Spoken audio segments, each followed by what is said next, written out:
नमस्कार साथियों, the dignity के यूट्यूब प्लेटफॉर्म में आप सभी का स्वागत है। दोस्तों, सीआरपीएफ या सेंट्रल रिजर्व जो पुलिस फोर्स है उसका एक नया आपका नोटिफिकेशन आया है और सीआरपीएफ की जो नई भर्ती है दोस्तों, टेक्निकल और ट्रेड्समैन, इन दोनों के लिए नया नोटिफिकेशन आ चुका है और ये आपका जो फॉर्म है ये 27 मार्च से जो आपकी पूरी ऑथेंटिक वेबसाइट है गवर्नमेंट की सीआरपीएफ की, उसमें आपको जो है फॉर्म ऑनलाइन भरने का मौका 27 मार्च से प्रारंभ हो जाएगा। आज इस वीडियो में दोस्तों हम विस्तृत रूप से आयु क्या है, सिलेबस क्या है, योग्यता क्या है, एग्जाम पैटर्न क्या है, इसकी चर्चा करेंगे। वीडियो को अंत तक जरूर देखिएगा और आप सभी से हम्बली रिक्वेस्ट है कि हमारे चैनल को सपोर्ट करने के लिए आप जो है इस चैनल को सब्सक्राइब करना मत भूलिएगा और अगर वीडियो पसंद आती है तो लाइक जरूर कर दीजिएगा। अब देखिए, अभी आपका जो है ये नॉन टेक और टेक दोनों के लिए सीआरपीएफ जो है उसने नया नोटिफिकेशन जारी किया है। अब टेक्निकल तो देखिए सीधी सी बात है, ऐसी वैकेंसीज जिसके पीछे टेक्निकल आपका जो है एक्सपीरियंस डिमांड किया जाता है या तकनीकी रूप से थोड़ा सा आपका जो है नॉलेज आपका जो है डिमांड किया जाता है। ट्रेड्समैन मतलब हर वो काम जो एक विशेष प्रकार का काम है, जैसे धोबी का, आपका जो है जैसे आपका इलेक्ट्रीशियन का, जैसे आपका कुक का, ऐसे करके वो सभी ट्रेड्समैन कहलाते हैं। तो चलिए आपका जो नोटिफिकेशन है हम उसको एक बार देख लेते हैं। अब अगर नोटिफिकेशन की बात की जाए दोस्तों तो देखिए आपका जो है आवेदन जो है, जैसा आप स्क्रीन में देख रहे होंगे, आवेदन की जमा करने की तिथि जो है वो कौन सी है, 27/03/2023। ठीक है, आपका 27/03/2023 जो है यहां से ये प्रारंभ होगा। ठीक है, कंप्यूटर का जो प्रवेश पत्र है, मतलब प्रवेश पत्र कब जारी होगा ये भी बता दिया गया है, 20/6/2023 से 25/4/2023 तक। ठीक है, आपका आपका ये ऊपर नीचे हो गया, 25/4/2023 से 20/6/2023 तक आपका जो है आपके प्रवेश पत्र जारी हो जाएंगे। इसका मतलब जो है दोस्तों, मार्च में आपका जो है पूरी तरह से फॉर्म भरना चालू हो जाएगा और आपका जो है प्रवेश पत्र आपका जो है अगर देखा जाए तो मार्च के बाद आपका मई जून तक आपका जो है आपका प्रवेश पत्र भी आपको गवर्नमेंट की ऑफिशियल वेबसाइट में मिल जाएगा। और सबसे बड़ी बात देखिए दोस्तों, जितनी भी सेनाएं हैं उनसे संबंधित जो वैकेंसी होती है उसका सबसे महत्वपूर्ण पॉइंट ये होता है कि वो वैकेंसी पूरी तरह से क्लियर होती है, क्योंकि उनका पूरा स्केड्यूल जो है वो पूरा तैयार होता है। राज्य सरकारों की तरह नहीं होता कि भाई एक पेपर हो गया अब दूसरे की डेट आ रही है नहीं आ रही, ऐसा कुछ भी नहीं है। तो प्रॉपर अगर देखा जाए तो आपका जो टेस्ट है उसकी भी तिथि निर्धारित की गई है, मतलब ओवरऑल इसी जगह पर आपका जो है टेस्ट हो जाएगा और वो जो तिथि है वो आपका 1/7 से, या कहा जाए तो 1 जुलाई से लेकर 13/7/2023 के बीच में होगा। मतलब बहुत कम समय है, बहुत अच्छी वैकेंसीज हैं। अब इसकी चर्चा हम आगे कर लेते हैं। तो ये तो फॉर्म की डेट है, देखिए चालू होगा 27 तारीख से, आपका एडमिट कार्ड जारी हो जाएंगे आपका 25/4 से और पेपर जो है वो 1 से लेकर 13 जुलाई के बीच में संपन्न होगा। ठीक है, अब आगे बढ़ते हैं, एक एक पॉइंट को हम समझते चलते हैं।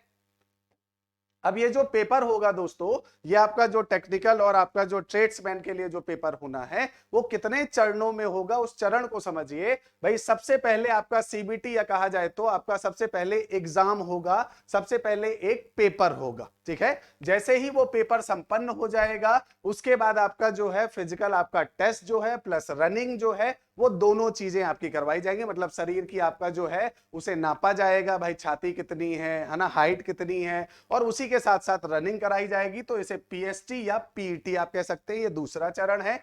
तीसरे चरण में अब आप जिस ट्रेड के लिए हैं उस ट्रेड के लिए आपका एक अलग से टेस्ट होगा। अब आपके दिमाग में आ रहा होगा सर ये भी लिखित होगा, ऐसा कुछ भी नहीं है। अरे भाई ड्राइवर बनना है तो ड्राइवर का ज्ञान तो होना चाहिए ना, कि स्टीयरिंग कैसे पकड़नी है, आपका ब्रेक कैसे लगाना है, आपका गियर कैसे लगाना है। ठीक है, अगर कुक बनना है तो खाने का ज्ञान होना चाहिए, अगर आपको जो है धोबी बनना है तो स्वाभाविक बात है कि आपका जो है कपड़े धोने का ज्ञान होना चाहिए, सारे कपड़े एक जैसे थोड़ी धोएंगे आप। ठीक है, तो ट्रेड टेस्ट होगा, उसके बाद आपका जो है पूरी तरह से एकदम आपका विस्तृत मेडिकल होगा और मेडिकल के बाद इसी समय पर आपका वेरिफिकेशन भी होगा, आपका जो है डॉक्यूमेंट वेरिफिकेशन भी होगा और उस डॉक्यूमेंट वेरिफिकेशन में आपका जो है मूल निवास पत्र और आधार कार्ड और अन्य चीजें चाहिए, वो मैं अभी आपको आगे बताऊंगा। तो पहली प्रक्रिया क्या होगी, पहला प्रक्रिया आपका पेपर होगा, है ना। पेपर आपका जो है सीबीटी, आप देखेंगे तो फॉर्म में ये लिखा हुआ है, पहला सीबीटी, फिर उसके बाद पीईटी, पीएसटी, फिर ट्रेड टेस्ट, फिर दस्तावेज सत्यापन, भाई आपका दस्तावेज सत्यापन और चिकित्सा परीक्षा, या कहा जाए तो तो आपका जो मेडिकल है वो भी कराया जाएगा। तो ये सारी चीजें आपकी सीरीज में होंगी। तो दूसरा प्रश्न किस किस तरह से होगा वो मैंने आपको बताया। पहला आपने देखा ये फॉर्म कैसे होगा वो आपने देखा, दूसरा कितने सीरीज में होगा।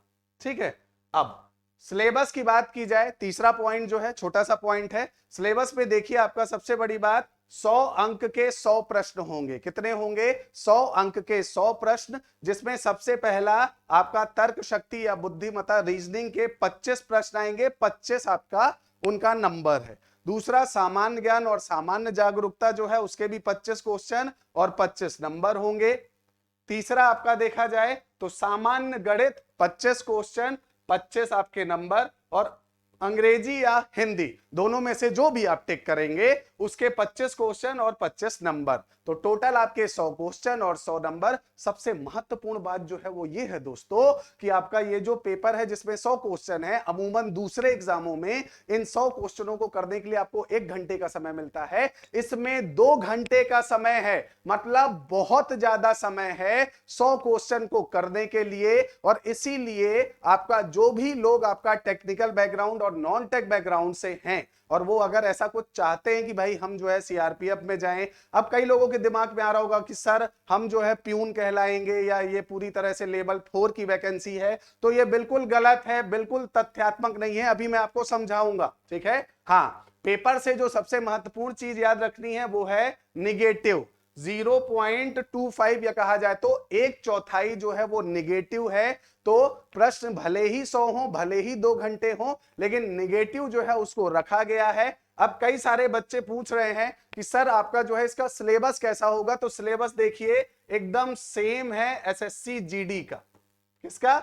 एसएससी जीडी बराबर इसका सिलेबस है, तो बिल्कुल टेंशन नहीं लेनी है।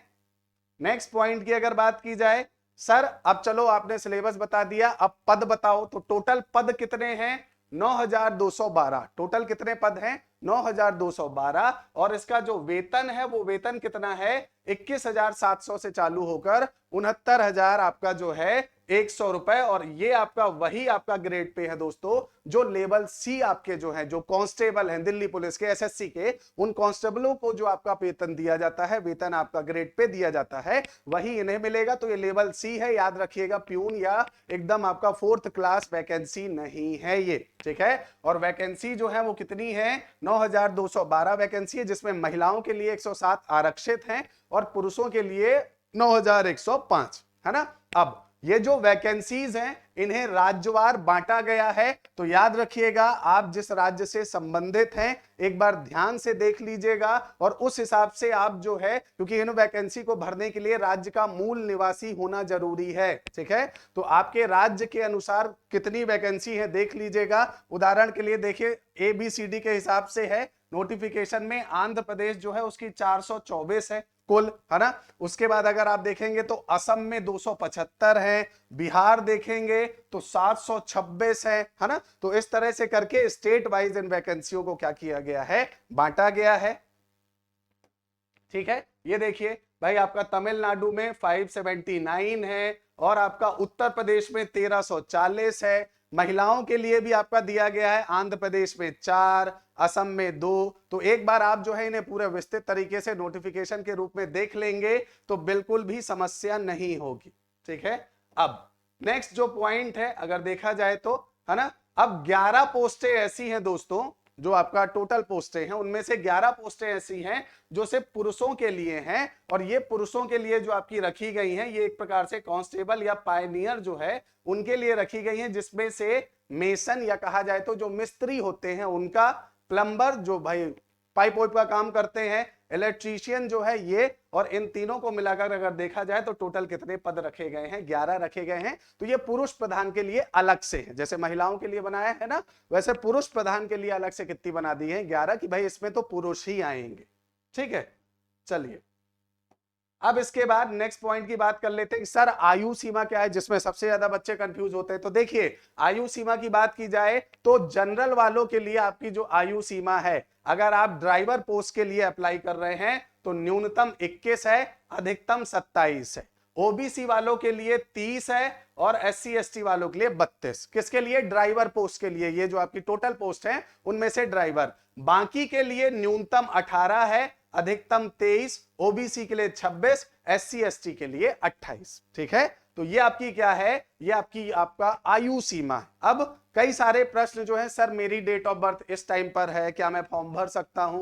तो एकदम क्लियर बता देते हैं। देखिए, जनरल के लिए अधिकतम है 1 अगस्त 2005, इसके बाद का पैदा हुआ बच्चा फॉर्म नहीं भर सकता। न्यूनतम है 2 अगस्त 2000, इससे पहले का बच्चा फॉर्म नहीं भर सकता। ओबीसी के लिए न्यूनतम जो है वो कौन सा रखा गया है, 2 अगस्त 1997, और एससी एसटी के लिए रखा गया है 2 अगस्त 1995। तो ये क्या बनाई गई है, आयु सीमा। ठीक है, चलिए अब आयु सीमा के बाद अगर हम आगे बढ़े, है ना, आयु सीमा के बाद अगर देखें तो आपका जो है आयु सीमा के बाद अगर फीस की बात की जाए तो देखिए फीस जो है बाकी सबके लिए कितना है, अगर देखा जाए तो जनरल वाले जो है उनके लिए 100 रुपए है और बाकी सबके लिए फ्री है ना। जनरल वालों का सिर्फ 100 रुपए लगेगा, बाकी सबका फ्री है। सेंटर्स की अगर बात की जाए, पेपर कैसे होगा, तो देखिए एक चीज याद रखनी है कि आपका जो पेपर है उसके लिए आपको 3 सेंटर चुनने पड़ेंगे, अपने राज्य के कोई भी 3 शहर। जैसे आप आंध्र प्रदेश अगर चुनते हैं तो उसमें आप अमलापुरम, अनंतपुरम, बोबली, आपका इनमें से कोई भी 3 सेंटर चुनिएगा, ताकि पहले में नंबर ना आ पाए तो दूसरे में आ जाए, दूसरे में नहीं तो तीसरे में तो आएगा ही आएगा। ठीक है, तो 3 सेंटर आपको चुनने हैं।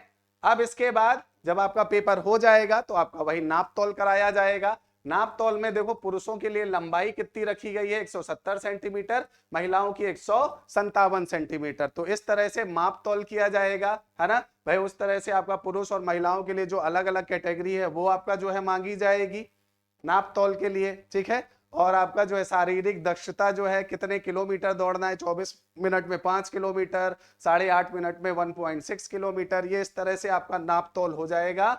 अब कुछ वैकेंसीज टेक्निकल की हैं जिसमें एक्सपीरियंस मांगा गया है, जैसे चालक, ड्राइवर के लिए भाई गाड़ी का ज्ञान होना चाहिए, फिटर बिजली का ज्ञान होना चाहिए, दर्जी कपड़े का ज्ञान होना चाहिए, बढ़ई लकड़ी का होना चाहिए, पेंटर आपका जो है पेंट का ज्ञान होना चाहिए। ऐसा नहीं कि सब कर दे। ठीक है, फीस मैंने अभी आपको बताई कि जो फीस है वो सिर्फ 100 रुपए रखी गई है। अब देखिए सबसे महत्वपूर्ण चीज जो है वो आपको याद रखना है कि ये जो चरण होंगे इसमें जो आपके सबसे महत्वपूर्ण डॉक्यूमेंट है वो है 10th की मार्कशीट प्लस आधार कार्ड, और उसमें आपका जो है डेट ऑफ बर्थ आपकी कैसी होनी चाहिए, सही होनी चाहिए, प्लस केंद्र सरकार का बनाया हुआ निवास प्रमाण पत्र, याद रखिएगा राज्य सरकार का नहीं, केंद्र सरकार वाला, और प्लस आपका जो है अगर आप अनुसूचित जाति जनजाति से संबंधित हैं तो जाति प्रमाण पत्र आपका जो है ये भी केंद्र सरकार वाला जाति प्रमाण पत्र चाहिए। तो ये डॉक्यूमेंट आप अपने पास बनाकर रखिएगा। वैकेंसी 10वीं पास के लोगों के लिए है, आपका जो योग्यता है वो 10वीं पास है, तो आप लोग भर सकते हैं और इसमें कोई भी आपका नुकसान नहीं है। अगर आपको लगता है कि भाई पेपर देते देते मैं तैयारी कर सकता हूं और एक बार दे सकता हूं तो आप बिल्कुल दीजिएगा। बहुत अच्छी वैकेंसी है, सेंट्रल गवर्नमेंट की है, और चैनल को सब्सक्राइब जरूर करिएगा। धन्यवाद।